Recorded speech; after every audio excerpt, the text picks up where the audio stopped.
Hello friends, പുതിയൊരു വീഡിയോയിലേക്ക് എല്ലാവർക്കും സ്വാഗതം. അപ്പോൾ ഇന്നത്തേതൊരു സോപ്പ് ഉണ്ടാക്കുന്ന വീഡിയോ ആണ്. ഇതാ കണ്ടോ, കാണാൻ തന്നെ നല്ല ഭംഗിയും അതുപോലെ നല്ല കണ്ണാടി പോലത്തെ ഒരു സോപ്പാണ്. അപ്പോൾ ഇന്ന് ഞാൻ ഉണ്ടാക്കുന്നത് റോസ് മിൽക്ക് ഗ്ലിസറിൻ സോപ്പാണ്. റോസ് മിൽക്കിൻ്റെ സോപ്പ് ബേസും അതുപോലെ ഗ്ലിസറിൻ സോപ്പ് ബേസും വെച്ചിട്ട് ഉണ്ടാക്കിയതാണ്. അപ്പോൾ അതിന് വേണ്ട സാധനങ്ങളെല്ലാം എടുത്തു വെച്ചിട്ടുണ്ട്. വെജിറ്റബിൾ ഗ്ലിസറിൻ, ഒലിവ് ഓയിൽ, പിന്നെ ജാസ്മിൻ്റെ ഫ്രാഗ്രൻസ് ഓയിൽ, പിന്നെ വൈറ്റമിൻ ഇ ടാബ്ലറ്റ്. പിന്നെ എടുത്തിരിക്കുന്നത് ഇതാണ് റോസ് മിൽക്കിൻ്റെ സോപ്പ് ബേസ്. അപ്പോൾ 500 ഗ്രാം സോപ്പ് ബേസ് ഉണ്ട്. അതിൽ നിന്നും ഞാൻ ഒരു 60 ഗ്രാമൊക്കെയാണ് എടുത്തത്. ഞാനിത് ഫ്ലിപ്കാർട്ടിൽ നിന്നാണ് വാങ്ങിയത്. പിന്നെ ഞാൻ എടുത്തിരിക്കുന്നത് 2 സോപ്പ് മോൾഡാണ്. അതായത് ഇപ്പം ഞാൻ അകത്ത് വെച്ച കുഞ്ഞു ഫ്ലവറില്ലേ, അതിനുവേണ്ടി ആ ചോക്ലേറ്റ് മോൾഡും പിന്നെ ഓവൽ ഷേപ്പിലെ മോൾഡും. അപ്പോൾ ആദ്യം നമുക്ക് ആ ചോക്ലേറ്റ് മോൾഡിലാണ് റോസ് മിൽക്കിൻ്റെ സോപ്പ് ബേസ് വെച്ച് ആ ഫ്ലവേഴ്സൊക്കെ ഉണ്ടാക്കാൻ. അത് കഴിഞ്ഞ് ഈ ഫ്ലവേഴ്സൊക്കെ ഒന്ന് സെറ്റായി നമുക്കത് ഇളക്കിയെടുത്തതിന് ശേഷം മാത്രമേ രണ്ടാമത്തെ മോൾഡിൽ ഉണ്ടാക്കാൻ പറ്റൂ. അത് വെച്ചാണല്ലോ നമ്മൾ ഉണ്ടാക്കുന്നത്. അപ്പോൾ ആദ്യം നമുക്ക് ആ ഫ്ലവറൊക്കെ ഒന്ന് ഉണ്ടാക്കിയെടുക്കാം. ആദ്യം ഞാൻ ആ ബൗൾ മാത്രം വെച്ച് ആ വെയിറ്റ് ഒന്ന് മൈനസ് ചെയ്യണം. അപ്പോൾ അത് കഴിഞ്ഞ് നമുക്കത് റോസ് മിൽക്കിൻ്റെ സോപ്പ് ബേസ് മെഷർ ചെയ്തെടുക്കാം. ഞാൻ അതിൽ നിന്നൊരു കുഞ്ഞു കഷ്ണം മാത്രമേ കട്ട് ചെയ്തെടുക്കുന്നുള്ളൂ. കാരണം 2-3 ഫ്ലവേഴ്സ് ഉണ്ടാക്കാൻ വേണ്ടി മാത്രമാണ്. അതുമാത്രമല്ല 2 അല്ലെങ്കിൽ 3 സോപ്പ് ഞാൻ ഉണ്ടാക്കുന്നുള്ളേ. മുമ്പുണ്ടാക്കിയ സോപ്പൊക്കെ നമ്മൾ ഇരിക്കുകയല്ലേ. അതുപോലെ നമ്മുടെ ഫ്രണ്ട്സൊക്കെ വാങ്ങുമ്പോഴും ഇത് തന്നെ വാങ്ങണമെന്നില്ല. നമ്മൾ ഉണ്ടാക്കി വെച്ച് കഴിഞ്ഞാലേ ചിലപ്പോൾ അവർ പറയുന്നത് അലോവേരയുടെ സോപ്പ് വേണമെന്നായിരിക്കും. അപ്പോൾ പിന്നെ നമ്മളിത് ഉണ്ടാക്കി വെച്ച് കഴിഞ്ഞാൽ പിന്നെ പെട്ടെന്ന് നമുക്ക് ഉപയോഗിക്കാനും പറ്റില്ല. അപ്പോൾ ഞാൻ മെഷർ ചെയ്യണേ. മെഷർ ചെയ്തപ്പോൾ ഒരു 60 ഗ്രാം ഉണ്ടായിരുന്നു. അപ്പോൾ 60 ഗ്രാമാണ്. ഞാൻ ആ മുറിച്ച കഷ്ണം മാത്രമേ എടുത്തുള്ളൂ. അപ്പോൾ അത് ഞാനിനി മെൽറ്റ് ചെയ്തെടുത്ത് ഈ മോൾഡിലോട്ട് ഒഴിക്കണം. ഞാൻ മുമ്പും പറഞ്ഞിട്ടില്ലേ ഈ സോപ്പ് ബേസ് അരിയാൻ നല്ലൊരു രസമാണെന്ന്. അപ്പോൾ ഞാനിത് ഈ ബൗളിലോട്ട് അരിഞ്ഞിട്ട് ഈ ബൗളിൽ വെച്ച് തന്നെയാണ് മെൽറ്റ് ചെയ്തെടുക്കുന്നത്. കാരണം ഇത് ആകെ കുറച്ച് സോപ്പ് ബേസേ ഉള്ളൂ. ഒരു വലിയ പാത്രത്തിലോട്ടൊക്കെ ആക്കി കഴിഞ്ഞാൽ പിന്നെ നമ്മൾ ആ ഒഴിക്കുമ്പോൾ ആ പാത്രത്തിലൊക്കെ ഒന്ന് പറ്റിപ്പിടിക്കാൻ മാത്രമേ ഇത് കാണൂ. അതുകൊണ്ട് തന്നെ കുഞ്ഞു ബൗളിൽ തന്നെയാണ് ഞാൻ എടുത്തത്. ഇതിൽ വെച്ച് തന്നെയാണ് മെൽറ്റ് ചെയ്യുന്നത്. അപ്പോൾ ഇത് അരിഞ്ഞെടുത്തു. ഇനി നമുക്കത് മെൽറ്റ് ചെയ്തെടുക്കാം. വീഡിയോയിൽ കാണുമ്പോൾ ഇതൊരു ലൈറ്റ് കളറായിട്ടാണ് തോന്നുന്നത്. കുറച്ചുകൂടി കളറുണ്ട് നേരിട്ട് കാണാനേ. അപ്പോൾ വെള്ളം ചൂടാക്കാൻ വെച്ചു. ഇത്തിരി ചൂടായപ്പോൾ തന്നെ ആ ബൗൾ അതിലോട്ട് ഇറക്കി വെച്ചു. ഗ്ലാസിൻ്റെ ബൗളായതുകൊണ്ട് ചൂടാവാനും കുറച്ച് സമയമെടുക്കും. സ്റ്റീൽ പാത്രമാണെങ്കിൽ പെട്ടെന്ന് ചൂടായി വരുമല്ലോ, കുറച്ച് ബേസല്ലേ ഉള്ളൂ. ഇത് ചൂടായി വരാൻ കുറച്ച് സമയമെടുത്തു. അപ്പോൾ ഞാനങ്ങ് വീഡിയോ ഓഫാക്കി വയ്ക്കും. അത് കഴിഞ്ഞ് മെൽറ്റായി കഴിഞ്ഞിട്ടാണ് വീഡിയോ ഓണാക്കിയത്. ഇപ്പോൾ കുട്ടികൾക്കുള്ള പാരസെറ്റമോൾ സിറപ്പിൻ്റെ ഒരു നിറമായി അല്ലേ, ഇതുപോലെയല്ലേ ഇരിക്കുന്നത് ഈ കളറിൽ. ഇപ്പോൾ നല്ലോണം മെൽറ്റായിട്ടുണ്ട്. അപ്പോൾ ഞാൻ ഇതിലോട്ട് അല്പം ഗ്ലിസറിനും അതുപോലെ ഒലിവ് ഓയിൽ മാത്രമേ ഒഴിക്കുന്നുള്ളൂ. ഇനി നമ്മൾ അടുത്ത ബേസ് എടുക്കുമല്ലോ, അപ്പോൾ അതിൽ നമുക്ക് അപ്പോഴും ഞാൻ ഒഴിക്കും. അപ്പോൾ കൂടുതലായിട്ട് ഒഴിക്കാം. വൈറ്റമിൻ ഇ ഓയിലൊക്കെ ഞാൻ ഗ്ലിസറിൻ സോപ്പ് ബേസിലാണ് ഒഴിക്കുന്നത്. അപ്പോൾ ഇതിൽ ഞാൻ കുറച്ച് ഗ്ലിസറിൻ ഒഴിച്ചു, പിന്നെ ഒലിവ് ഓയിൽ ഒഴിച്ചു. ഒലിവ് ഓയിൽ ഒഴിച്ചപ്പോൾ കുറച്ച് കൂടുതലായിപ്പോയി, എന്നാലും കുഴപ്പമില്ല. കാരണം ഇതിൽ നമ്മളിനി വേറെ ജ്യൂസൊന്നും ഒഴിക്കുന്നില്ലല്ലോ. അപ്പോൾ ഇനി ഞാൻ ഇതിലോട്ട് ഒഴിക്കുകയാണേ. പെട്ടെന്ന് ഒഴിക്കാൻ നോക്കണം, കാരണം ഇത് പെട്ടെന്ന് തന്നെ സെറ്റായി പോകും. ഇപ്പം തന്നെ പാടയായിട്ടുണ്ടേ. കൂടുതൽ തണുക്കും തോറുമേ അതങ്ങ് പാട കിട്ടും. അപ്പോൾ നമുക്ക് വേണമെങ്കിൽ വീണ്ടും മെൽറ്റ് ചെയ്യാം. അപ്പോൾ ഞാൻ ഇതിലോട്ട് ഒഴിക്കുകയാണ്. ഈ ബൗളിൽ നിന്ന് ഒഴിച്ച് കഴിഞ്ഞാൽ ബൗൾ ഉപയോഗിച്ച് ഒഴിച്ച് കഴിഞ്ഞാൽ പുറത്തൊക്കെ ആവും. അതുകൊണ്ട് കുഞ്ഞ് സ്പൂണിലാണ് ഞാൻ ഒഴിച്ചത്. നല്ല പിങ്ക് നിറമായതുകൊണ്ടേ ഈ ചോക്ലേറ്റ് മോൾഡിൽ നിന്ന് എടുക്കുമ്പോൾ കാണാൻ നല്ല ഭംഗിയായിരിക്കും. കുഞ്ഞു റോസാപ്പൂക്കളൊക്കെ അല്ലേ. അപ്പോൾ ഇത് പിങ്ക് നിറം കൂടി ആയതുകൊണ്ടേ നല്ല ഭംഗിയായിരിക്കും. അപ്പോൾ ഞാൻ എല്ലാം ഒഴിച്ച് കഴിഞ്ഞ് പിന്നെ കുറച്ചുണ്ടായിരുന്നത് എല്ലാത്തിലും അഡ്ജസ്റ്റ് ചെയ്ത് ഒഴിച്ചു. ഇനി നമുക്ക് 1 മണിക്കൂറൊക്കെ കഴിയുമ്പോൾ സാധാരണ സോപ്പ് ഇളക്കിയെടുക്കാം. എന്നാലും ഞാൻ സോപ്പ് ഉണ്ടാക്കുമ്പോൾ 3 മണിക്കൂർ കഴിഞ്ഞേ എടുക്കാറുള്ളൂ. ഇത് ഞാൻ പെട്ടെന്ന് എടുക്കുകയാണ്. കാരണം ഇത് എടുത്തു കഴിഞ്ഞാലേ നമുക്ക് വീണ്ടും സോപ്പ് ഉണ്ടാക്കാൻ പറ്റൂ. അടുത്ത സ്റ്റെപ്പ് ചെയ്യണ്ടേ. അതുമാത്രമല്ല, മോനെ വിളിക്കാൻ പോകണം വൈകുന്നേരം. അപ്പോൾ അതിന് മുന്നേ ഇത് കംപ്ലീറ്റ് ചെയ്യണം. അപ്പോൾ എല്ലാത്തിലും ഒഴിച്ച് വെച്ചിട്ടുണ്ട്. ഞാൻ മുമ്പ് പറഞ്ഞതുപോലെ ഈ മോൾഡ് ഒരു ട്രേയിലൊക്കെ വെച്ചിട്ട് ഒഴിച്ച് കഴിഞ്ഞാലേ നമുക്കിത് മാറ്റാനൊക്കെ എളുപ്പമായിരിക്കും. പിന്നെ നമ്മൾ ഒഴിച്ച് കഴിഞ്ഞ് മോൾഡ് അങ്ങോട്ടും ഇങ്ങോട്ടും നീക്കി കഴിയുമ്പോൾ പിന്നെ അതിൻ്റെ ഷേപ്പൊക്കെ വ്യത്യാസം വരും. ഒരു 15 മിനിറ്റൊക്കെ ആയപ്പോൾ ഞാൻ ഇളക്കി നോക്കി. അപ്പോൾ പെട്ടെന്ന് ഇളകി വന്നു. അതുകൊണ്ട് തന്നെ എടുക്കാമെന്ന് വിചാരിച്ചു. നല്ല സോപ്പ് ബേസ് ആയതുകൊണ്ടാണ് നമുക്കിത് പെട്ടെന്ന് സെറ്റായി കിട്ടുന്നത്. ക്വാളിറ്റി കുറഞ്ഞ സോപ്പ് ബേസൊക്കെ ആകുമ്പോൾ നമുക്ക് ഒരുപാട് സമയമായാലും സെറ്റാവില്ല. പിന്നെ സെറ്റായാലും സോപ്പ് നല്ല കട്ടി കാണില്ല, ഇങ്ങനെ അലിഞ്ഞു പോകുന്ന പരുവത്തിലായിരിക്കും. നോക്കി നല്ല പിങ്ക് നിറത്തിൽ നല്ല ഗ്ലേസിങ് ആയിട്ടാണ് ഇരിക്കുന്നത്. ഇതിനു മുൻപുണ്ടാക്കിയ തേങ്ങാപ്പാൽ ഹണി സോപ്പിന് നല്ല സബ്സ്ക്രൈബേഴ്സും അതുപോലെ വ്യൂസൊക്കെ ഉണ്ട്. അതുപോലെ വളരെയധികം പ്രതീക്ഷയോടെ ഉണ്ടാക്കുന്ന ഒരു സോപ്പാണിത്. കാരണം ഇങ്ങനെ ഡബിൾ കളറിലെ നല്ല പൂവിൻ്റെ മോഡലൊക്കെ വെച്ചിട്ട് എല്ലാവർക്കും ഇഷ്ടപ്പെടും എന്നുള്ള പ്രതീക്ഷയിലാണ് ചെയ്യുന്നത്. അപ്പോൾ നിങ്ങൾക്ക് ഈ വീഡിയോ ഇഷ്ടപ്പെട്ടുവെങ്കിൽ ഇപ്പോൾ തന്നെ ഒന്ന് ലൈക്ക് ചെയ്യണേ. അതുപോലെ തന്നെ സബ്സ്ക്രൈബ് ചെയ്യാതെയാണ് കാണുന്നതെങ്കിൽ ഒന്ന് സബ്സ്ക്രൈബ് ചെയ്ത് ബെൽ ഐക്കൺ ക്ലിക്ക് ചെയ്യണം. അപ്പോൾ ഓൾ എന്ന ഓപ്ഷൻ വരും. അതുകൂടി ക്ലിക്ക് ചെയ്ത് കഴിഞ്ഞാലേ ഞാനിടുന്ന വീഡിയോസൊക്കെ നിങ്ങൾക്ക് നോട്ടിഫിക്കേഷൻ വരുമല്ലോ, അപ്പോൾ നിങ്ങൾക്ക് കാണാനും പറ്റും. അപ്പോൾ ഇതാ പൂക്കളെല്ലാം ഞാൻ ഇളക്കിയെടുത്തു. ഇനി നമുക്ക് അടുത്ത സ്റ്റെപ്പ് എന്ന് പറയുന്നത് ഗ്ലിസറിൻ സോപ്പ് മെഷർ ചെയ്ത് നമുക്ക് മെൽറ്റ് ചെയ്തെടുക്കണം. അപ്പോൾ ഞാനിതാ ആ ബൗളൊന്ന് മൈനസ് ചെയ്തിട്ട് ഗ്ലിസറിൻ സോപ്പ് ബേസ് വെക്കുകയാണേ. ഞാനൊരു 150 ഗ്രാം എടുക്കാമെന്ന് വിചാരിച്ചു. പിന്നെ ഒരു കഷ്ണവും കൂടി വെച്ചപ്പോൾ 160 ഗ്രാമായി. അപ്പോൾ അത്രയും ഞാൻ എടുക്കുകയാണ്. അപ്പോൾ 160 ഗ്രാം ഗ്ലിസറിൻ സോപ്പ് ബേസാണ് എടുത്തത്. ഇനി നമുക്കത് കട്ട് ചെയ്ത് ചെറിയ പീസാക്കണം. പിന്നെ എന്ത് ചെയ്യണം, ഗ്ലിസറിനും വൈറ്റമിൻ ഇ ഓയിലും ഒഴിക്കണം. ഒലിവ് ഓയിൽ ഞാൻ നേരത്തെ അതിൽ ഒഴിച്ചല്ലോ, അപ്പോൾ അതിലോട്ട് ഒഴിച്ചപ്പോൾ ആവശ്യത്തിന് ഒഴിച്ചു.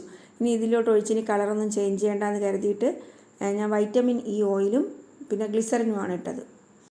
പിന്നെ മിക്കവരുടെയും സംശയമാണ് നമ്മളിങ്ങനെ ഓൺലൈനായിട്ടൊക്കെ വാങ്ങുമ്പോഴേ ഈ സോപ്പ് ബേസും മറ്റുള്ള സാധനങ്ങളൊക്കെ ക്വാളിറ്റി ഉള്ളതായിരിക്കുമെന്ന്. ഇപ്പോൾ ഞാനും അങ്ങനെയാണ് വിചാരിച്ചത്. പിന്നെ നമ്മൾ വാങ്ങുമ്പോൾ അതിൻ്റെ റേറ്റിങ്സും അതുപോലെ റിവ്യൂസൊക്കെ നോക്കിയിട്ടേ വാങ്ങാം. പിന്നെ ഒന്ന് വാങ്ങി നോക്കണം, നമ്മുടെ ആവശ്യത്തിനെ നമുക്കൊന്ന് ഉണ്ടാക്കി നോക്കാമല്ലോ. അപ്പോൾ എങ്ങനെയാണ് നല്ലവണ്ണം സെറ്റ് ആവുന്നുണ്ടോ പതയുണ്ടോ എന്നൊക്കെ നോക്കണം. എനിക്ക് തോന്നിയിട്ടുള്ളത് നല്ല സോപ്പ് ബേസ് ആകുമ്പോൾ നമ്മളിങ്ങനെ മെൽറ്റ് ചെയ്യുമ്പോഴേ ആ സോപ്പ് ബേസ് നല്ല ഒരു തെളിഞ്ഞ ലിക്വിഡായിരിക്കും, അതിനൊരു മങ്ങൽ കാണാതെ അങ്ങനെയായിരിക്കും. അപ്പോൾ ഞാനിതാ ഈ കുഞ്ഞു ഫ്ലവേഴ്സൊക്കെ മോൾഡിനകത്ത് വെച്ച് കൊടുക്കുകയാണേ. ആദ്യത്തേതിൽ ഞാൻ 2 എണ്ണം വെച്ച് 2 സൈഡിലായിട്ട് വെച്ചു. പിന്നെ രണ്ടാമത്തേൽ 1 വെച്ചിട്ട് വീണ്ടും തോന്നി ഒന്നുകൂടി വയ്ക്കാമെന്ന്, ഫ്ലവേഴ്സൊക്കെ ഉണ്ടല്ലോ, അപ്പോൾ ഒന്നുകൂടി വയ്ക്കാമെന്ന്. അങ്ങനെ ആദ്യം വെച്ചതുപോലെ തന്നെ 2 എണ്ണം വെച്ചു. പിന്നെ മൂന്നാമത്തേതിൽ ഞാൻ കഷ്ണങ്ങളാക്കിയാണ് വെച്ചത്. ആ സോപ്പിനെ കുഞ്ഞു കുഞ്ഞു പീസസ് ആക്കിയിട്ട് അതിൻ്റെ കാൽഭാഗം നിറയ്ക്കാമെന്ന് കരുതി. ഇങ്ങനെ കട്ട് ചെയ്തുകൊണ്ടിരുന്നപ്പോഴാണ് വിചാരിച്ചത് കുറച്ചുകൂടി ഗ്ലിസറിൻ സോപ്പ് ബേസ് എടുക്കേണ്ടതായിരുന്നു, എങ്കിൽ നമുക്കേ കുറച്ചും കൂടി ഉണ്ടാക്കാമായിരുന്നു. ഇനി 3 എണ്ണത്തിൽ ഒഴിക്കാൻ തികയോ എന്നൊക്കെ ഒരു കൺഫ്യൂഷനായി.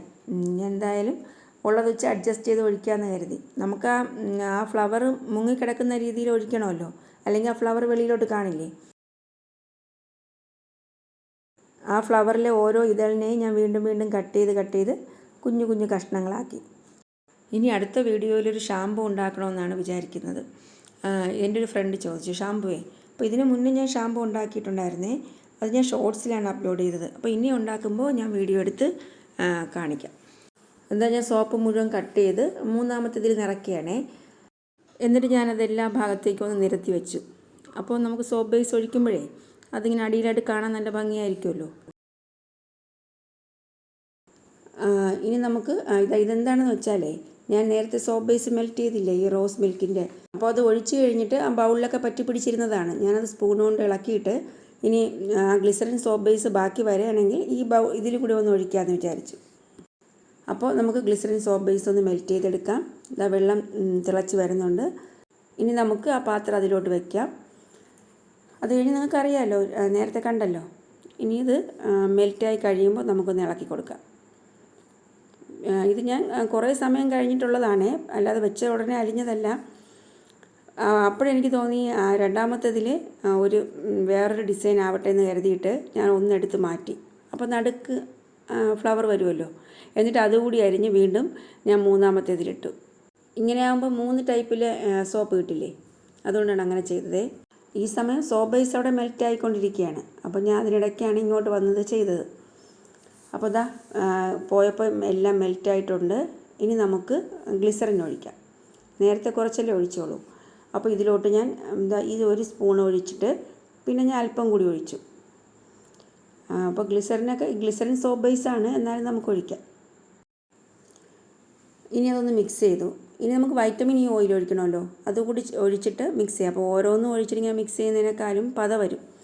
അപ്പോൾ വൈറ്റമിൻ ഇ ഓയിൽ കൂടി ഒഴിച്ചു. 1 ആണ് ഞാൻ ഒഴിച്ചത്. ഇനി ഇത് രണ്ടും കൂടി മിക്സ് ചെയ്യണം. പിന്നെ തീ ഓഫ് ചെയ്തിട്ട് വേണം നമുക്ക് ഫ്രാഗ്രൻസ് ഓയിൽ ഒഴിക്കാൻ. അപ്പോൾ ഇതിപ്പോൾ ചെറിയ ഫ്ലെയിമിൽ, കാരണം മെൽറ്റായി കഴിഞ്ഞല്ലോ. അപ്പോൾ പിന്നെ ഞാൻ ചെറിയ ഫ്ലെയിമിൽ വെച്ചിട്ട് ഇത് സെറ്റ് ആവണ്ടെന്ന് കരുതി ചെറിയ ഫ്ലെയിം ആക്കി ഇനി നമുക്ക് തീ ഓഫ് ചെയ്തിട്ട് എന്ത് ചെയ്യാം, ജാസ്മിൻ ഫ്രാഗ്രൻസ് ഓയിൽ ഒഴിക്കാം. അത് ഞാൻ ഒരു കുറച്ച് 1/4 സ്പൂണൊന്നും ഇല്ല, കുറച്ചല്ലേ ഉള്ളൂ സോപ്പ് ബേസ്, ഇത്രയും ഒഴിച്ച്. ഈ ജാസ്മിൻ്റെ ഫ്രാഗ്രൻസ് ഓയിൽ നല്ല മണമാണ്. അപ്പം ഞാൻ പെട്ടെന്ന് കൊണ്ടുപോയി ഒഴിക്കുകയാണേ. സോപ്പ് മോൾഡൊക്കെ റെഡിയാക്കി വെച്ചിരിക്കുകയല്ലേ. ഇനി ഞാൻ ഒന്നുകൂടി ഒന്ന് മിക്സ് ചെയ്യണേ. നല്ലോണം ഒന്ന് മിക്സ് ചെയ്തിട്ടാണ് ഒഴിക്കുന്നത്. അപ്പോൾ ആദ്യം ഞാൻ ഒഴിച്ചത് ഈ കുഞ്ഞു കഷ്ണങ്ങളിലേക്കാണ്. അപ്പോൾ അത് നിറയെ ഒഴിച്ച് കഴിഞ്ഞാൽ തികയില്ലെന്ന് എനിക്ക് മനസ്സിലായിട്ട് പീസൊക്കെ ഒന്ന് അടിയിലാകുന്ന തരത്തിൽ ഒഴിച്ചു. ജസ്റ്റ് ഒന്ന് ആ മീത വരുന്ന രീതിയിലേ അതൊഴിച്ചു. അത് കഴിഞ്ഞ് ഇതിലാണ് ഒഴിച്ചത്. ഇതും അങ്ങനെയാണ്. ആ ഫ്ലവർ ഒന്ന് മുങ്ങിക്കിടക്കുന്ന രീതിയിൽ ഒഴിച്ചു, എങ്കിലും നമുക്ക് ആ 3 എണ്ണത്തിനും ഒഴിക്കാൻ തികയും. അങ്ങനെ ആയപ്പോൾ ആ ബൗളിൽ നിന്നൊക്കെ ഇളക്കിയെടുത്ത കഷ്ണത്തിൽ ഒഴിക്കാൻ തികഞ്ഞില്ല. അപ്പോൾ 3 എണ്ണം കിട്ടിയല്ലോ. അപ്പോൾ 3 സോപ്പ് ഉണ്ടാക്കി. ഇനി ഞാൻ ആ പതയൊക്കെ ഒന്ന് മാറ്റിയെടുക്കുകയാണേ. നമ്മൾ ഒഴിച്ച ഉടനെ തന്നെ അത് സെറ്റാവാൻ തുടങ്ങി. അതുകൊണ്ട് തന്നെ പാട പോലെ നീങ്ങി വരും. അപ്പോൾ നീക്കി ഒരു അരിക കൊണ്ടുവന്നിട്ട് പതുക്കെ എടുത്തങ്ങ് മാറ്റിയാൽ മതി.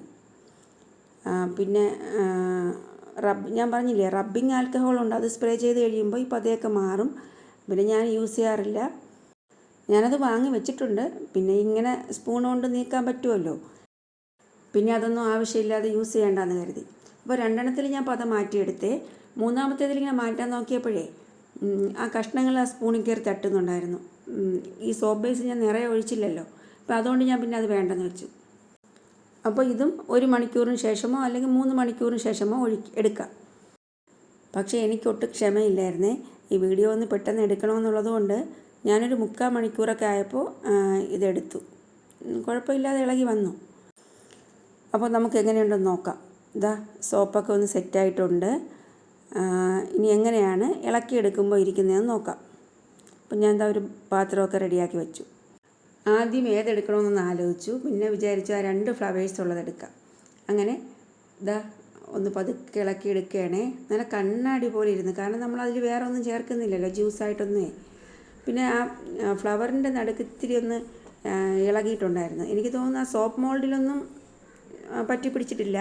ഇനി സോപ്പ് ബേസ് ഒഴിച്ചപ്പോൾ അതിൻ്റെ അടിഭാഗത്തോട്ട് എത്താത്തതാണോ എന്താണെന്നറിയില്ല. കുറച്ച് ഭാഗം ഇങ്ങനെ ആ സോപ്പൊന്ന് വെളിയിൽ കാണുന്നുണ്ടായിരുന്നു. ഫ്ലവറേ എന്തായാലും നല്ല അടിപൊളിയായിട്ട് വന്നിട്ടുണ്ട്. 2ാമത് ഇതാണ് എടുത്തത്. ഇതും കാണാൻ നല്ല ഭംഗിയുണ്ട്. പക്ഷെ ഞാൻ പറഞ്ഞതുപോലെ ഒരു ലൈറ്റ് കളറായിട്ടാണ് തോന്നുന്നത്, എടുപ്പില്ല ഒരു വീഡിയോയ്ക്ക്. അങ്ങനെ 2 സോപ്പ് എടുത്തു. ഇനി 3-മത്തേത് ഇതാണ്. ഇതും എങ്ങനെയാണെന്ന് നോക്കാം. ഇത് നല്ല ഭംഗിയായിട്ട് വന്നിട്ടുണ്ട്. ആ സോപ്പിൻ്റെ അടിഭാഗത്ത് ഇങ്ങനെ ഇളകി നിൽക്കുന്നത് പതയാണ്. പത സെറ്റായതാണേ. നമ്മളിങ്ങനെ നീക്കി അരികെ കൊണ്ടുവന്നില്ലേ, അതവിടെ ഇരുന്ന് സെറ്റായതാണ്. അതങ്ങ് ഇളകിപ്പൊയ്ക്കോളും. അങ്ങനെ 3ഉം കണ്ണാടി പോലത്തെ സോപ്പാണ് കിട്ടിയത്. നല്ല ഭംഗിയില്ലേ കാണാൻ. കൊച്ചു കുട്ടികൾക്കൊക്കെ വളരെയധികം ഇഷ്ടമാവും. മാത്രമല്ല അവർക്ക് ഈ ഫ്ലവറൊന്നും എടുത്താൽ കൊള്ളാൻ തോന്നും അതിനകത്തുനിന്നേ. അപ്പോൾ എങ്ങനെയുണ്ട് വീഡിയോ? നിങ്ങൾക്ക് ഇഷ്ടമായെന്ന് വിചാരിക്കുന്നു. അതുപോലെ നല്ല മണവുമാണ്. ഇതും ആ പ്ലേറ്റിൽ വെച്ചിരിക്കുമ്പോൾ അറിയാൻ പറ്റുന്നില്ലേ, നമ്മൾ കയ്യിലെടുക്കുമ്പോഴാണ് ഈ ഓരോ കഷ്ണങ്ങളായിട്ട് കാണാൻ പറ്റുന്നത്. നല്ല ഭംഗിയില്ലേ കാണാൻ. അപ്പോൾ സബ്സ്ക്രൈബ് ചെയ്തിട്ടില്ല എങ്കിൽ ഇപ്പം തന്നെ ഒന്ന് സബ്സ്ക്രൈബ് ചെയ്യുക. അതുപോലെ ലൈക്ക് ചെയ്യുക. നിങ്ങളുടെ ഫ്രണ്ട്സിനൊക്കെ ഒന്ന് ഷെയർ ചെയ്ത് കൊടുക്കുക. അതുപോലെ ഈ സോപ്പ് നല്ലവണ്ണം പതയുന്നുണ്ടോ എന്ന് കാണണ്ടേ. അപ്പോൾ ഞാൻ ഈ സോപ്പ് എടുക്കുന്നില്ല. അതിൽ നിന്ന് കുറച്ച് കഷ്ണങ്ങൾ ബാക്കി വന്നില്ലേ, അതിൽ നിന്ന് ഞാൻ കുറച്ചേ എടുക്കുന്നുള്ളൂ. ഞാൻ കാണിച്ചു തരാം എത്രത്തോളം പതയുണ്ടെന്ന്. ഈ കൊച്ചു കഷ്ണമായിട്ടും പതച്ചപ്പോൾ നല്ല പതയാണ് വന്നത്. ഇതുപോലെ തന്നെയാണ് സോപ്പ് ഉപയോഗിക്കുമ്പോഴും നല്ല പതയാണുള്ളത്. നല്ല പതയും നല്ല ഉറപ്പുമുള്ള നല്ല സോപ്പാണ്. ഞാനിങ്ങനെ സോപ്പൊക്കെ ഒന്ന് അമർത്തിയൊക്കെ നോക്കി. അങ്ങനെ ഷേപ്പിലൊന്നും വ്യത്യാസം വരുന്നില്ല. ഇപ്പോൾ ഉറപ്പില്ലെങ്കിൽ നമ്മളിങ്ങനെ പ്രസ് ചെയ്യുമ്പോൾ ഷേപ്പൊക്കെ ഒന്ന് മാറില്ലേ. ഞാനിങ്ങനെ നോക്കിയിട്ട് ഷേപ്പൊന്നും അങ്ങനെ വ്യത്യാസം വരുന്നില്ല. അപ്പോൾ ഇത്രയേ ഉള്ളൂ ഇന്നത്തെ വീഡിയോ. പുതിയ വീഡിയോയിൽ നമുക്ക് വീണ്ടും കാണാം.